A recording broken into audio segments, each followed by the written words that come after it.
The story of the Monsun U-Boats is one of ambition, endurance, and tragedy.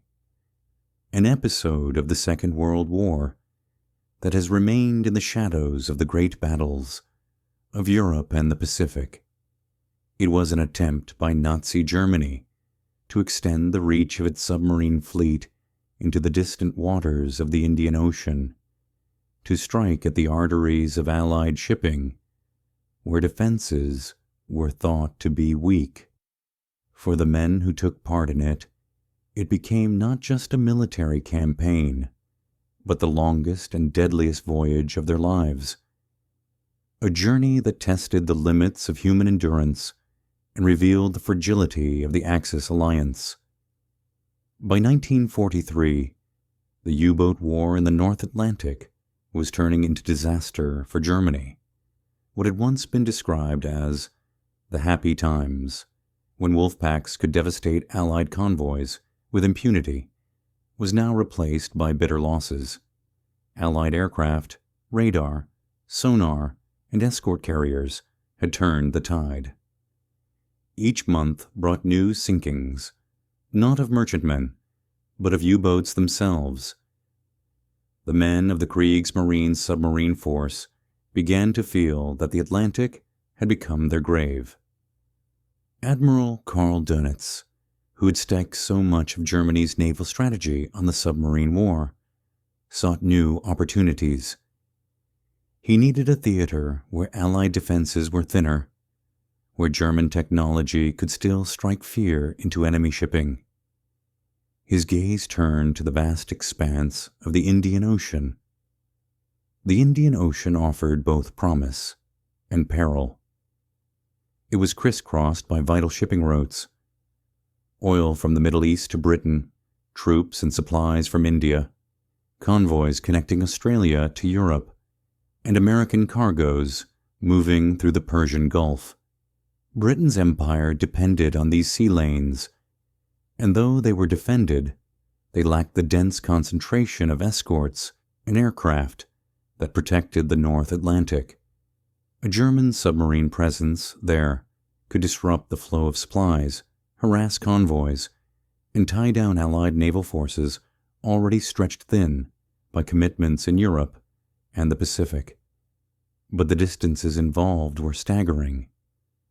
To reach the Indian Ocean, a submarine would have to leave Europe, evade Allied patrols across the Atlantic, round the Cape of Good Hope, and endure a journey of thousands of miles before even beginning its mission.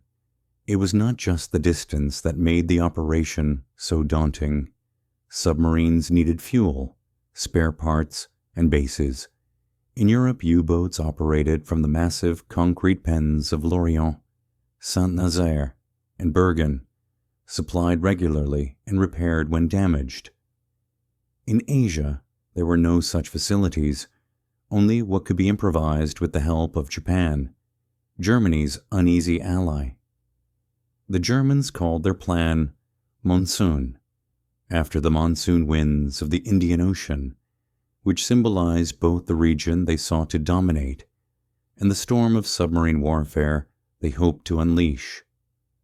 The first wave of Monsun boats left Europe in 1943.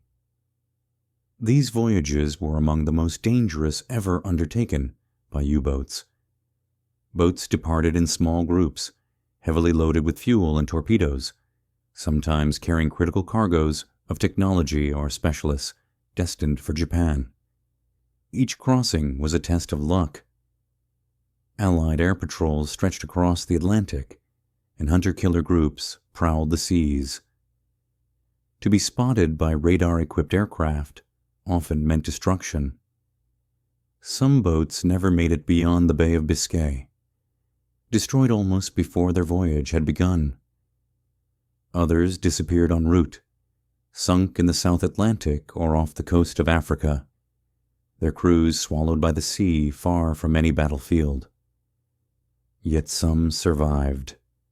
After weeks at sea, subs began to arrive at Penang, a port in Malaya under Japanese control, which became the hub of German submarine operations in Asia.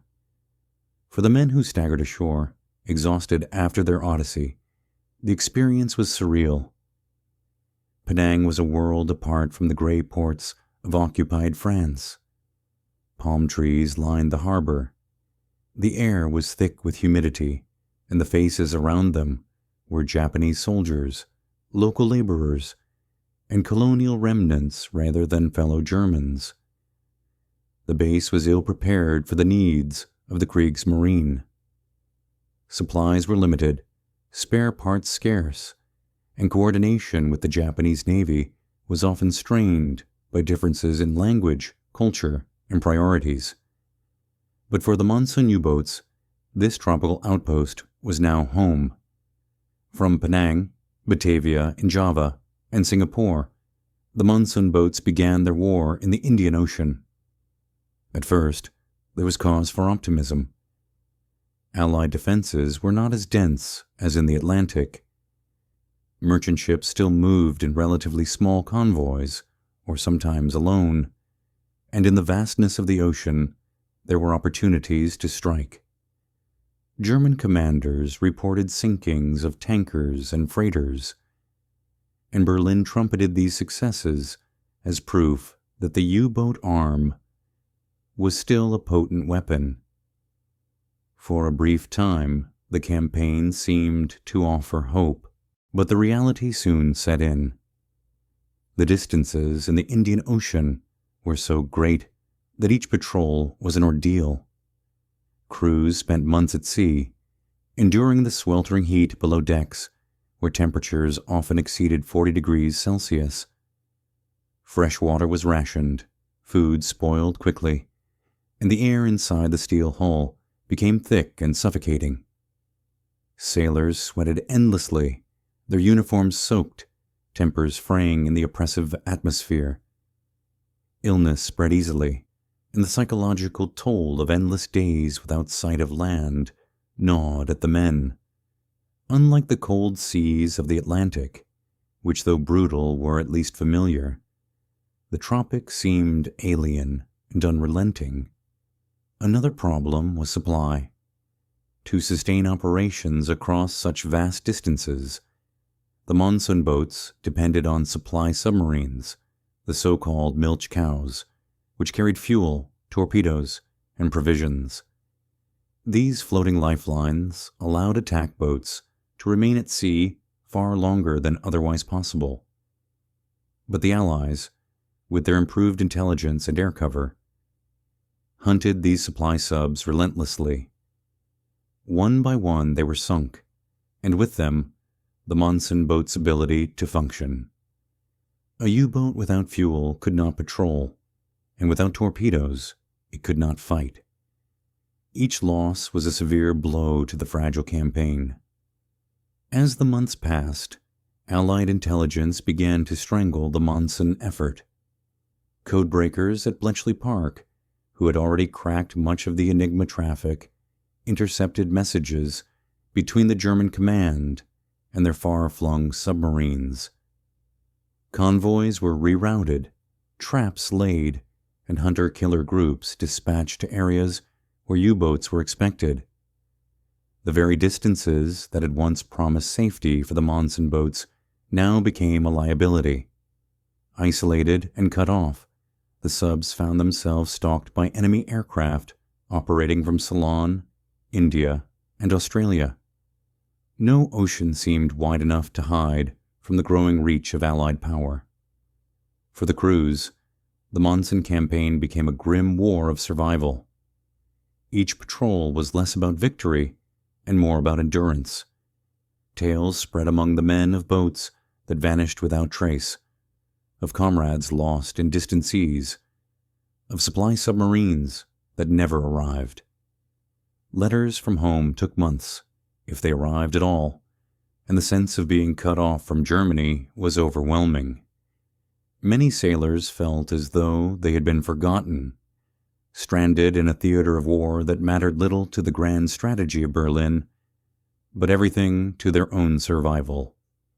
Yet, despite the mounting difficulties, there were moments of fierce combat. U-boats attacked convoys in the Bay of Bengal.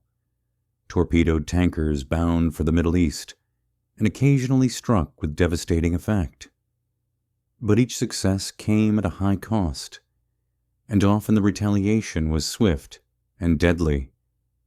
Allied aircraft, equipped with radar and depth charges, patrolled the skies with increasing effectiveness. Surface escorts, though fewer than in the Atlantic, were nonetheless formidable opponents when encountered. For every merchantman sunk, it seemed a U-boat was lost in turn. The Monsun Gruppe never became the storm its name promised. Instead, it became a slow erosion, a bleeding away of men and machines in a theater too vast, too distant, and too hostile. By 1944, the writing was on the wall.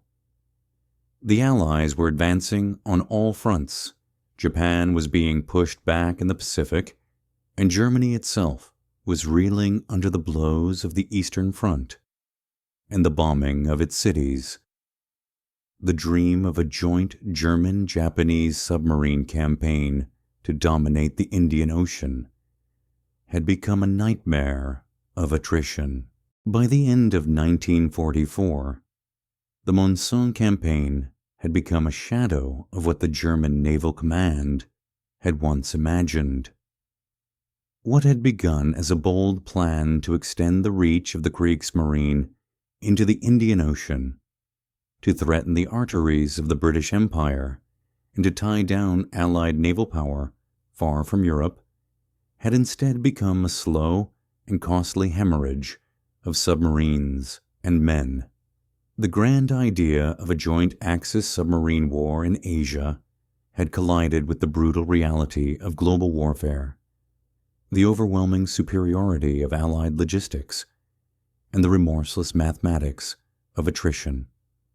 The final patrols of the Monsun U-boats were stories of endurance without hope. Boats left Penang or Batavia with reduced supplies, often with outdated intelligence, and sail into seas that no longer offered easy prey, but instead bristled with danger. Allied convoys were now heavily escorted. Radar-equipped destroyers scoured the waters, and long-range aircraft from Ceylon, India, Madagascar, and even Australia swept the skies, ready to pounce on any hint of a periscope or a radio transmission. The oceans that had once seemed vast and impenetrable now felt like a cage. The German crews were acutely aware that the tide of the war was turning elsewhere. They received fragmentary news of defeats in Europe, of the Allied landings in Normandy, of the Red Army sweeping westward. They knew Japan, their host and nominal partner, was losing ground across the Pacific, retreating island by island. For the men of the Monsun Gruppe, stationed thousands of miles from home, it created a sense of deep isolation. They were fighting a war whose outcome seemed already decided, trapped in a theater that mattered little to the final reckoning. The voyages themselves were ordeals that tested every limit of human endurance. Heat inside the steel hulls reached unbearable levels. Diesel engines roared through the stifling air, and every surface sweated with condensation. Food supplies deteriorated within weeks. Canned goods became foul, bread crumbled into mold, and fresh water had to be rationed to the point where men went days without washing. Skin infections, tropical diseases, and the endless torment of humidity wore down even the toughest sailors. Tempers flared, and morale wavered, but discipline held, because the alternative was chaos. One of the most haunting aspects of these final patrols was the growing sense of futility. Submariners lived on the knife's edge, always aware that each surfacing to recharge batteries, each transmission to headquarters, could bring sudden death from the sky. When victories came, they were small and fleeting. A lone freighter sunk, a tanker torpedoed, but the cost of each was immense. The vast Allied supply machine barely noticed the losses, replacing them almost instantly, while the Germans could not replace their boats or their men. Every success felt hollow, every torpedo a gesture against an enemy whose strength seemed limitless. The Japanese hosts offered little solace. Cooperation between the Kriegsmarine and the Imperial Japanese Navy was always strained, hampered by mistrust, cultural differences, and conflicting priorities. The Germans wanted bases, fuel, and support for their submarines. The Japanese, fighting for their own survival in the Pacific, could spare little. Even when they did provide facilities, they were crude compared to the massive concrete pens of France.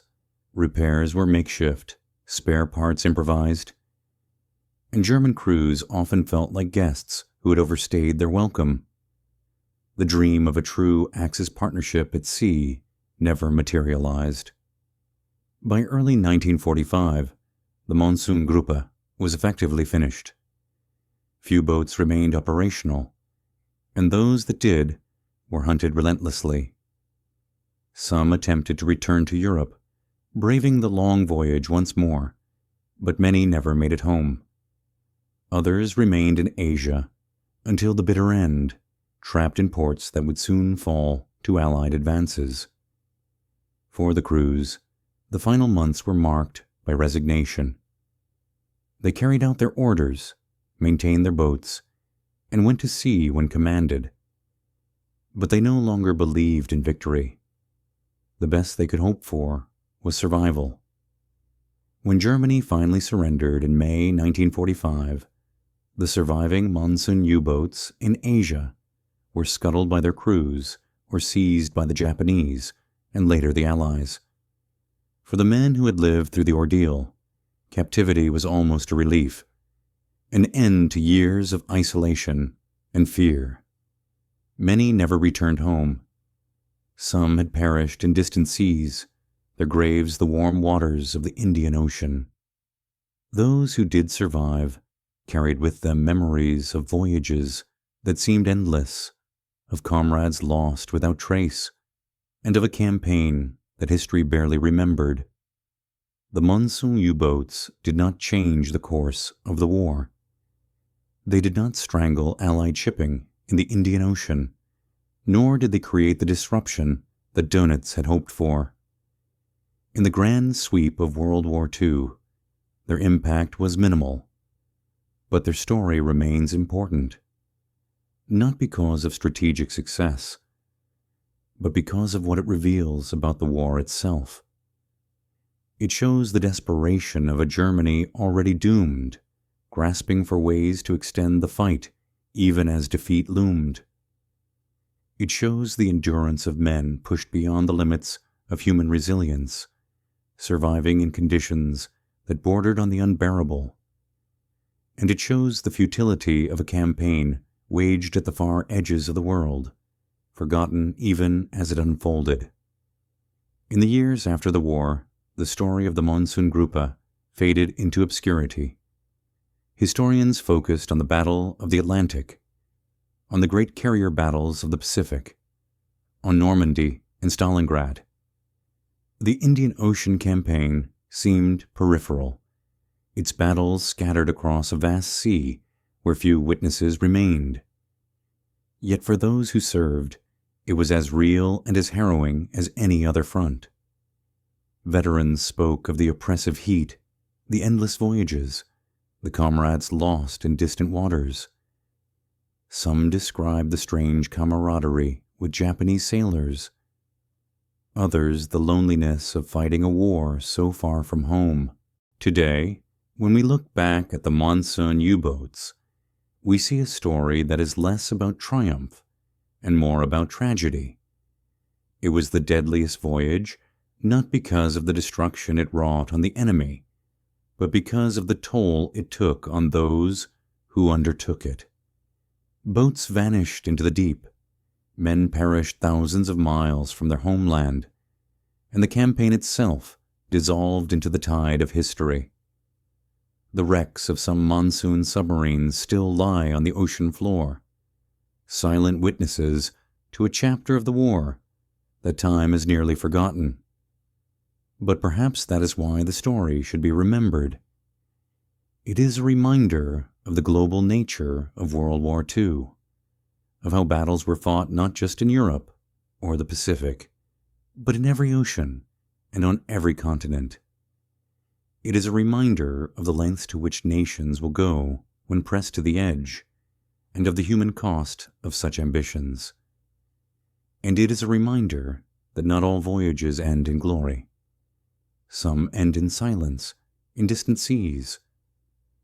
Their only legacy the memories of those who sailed them and the lessons of history.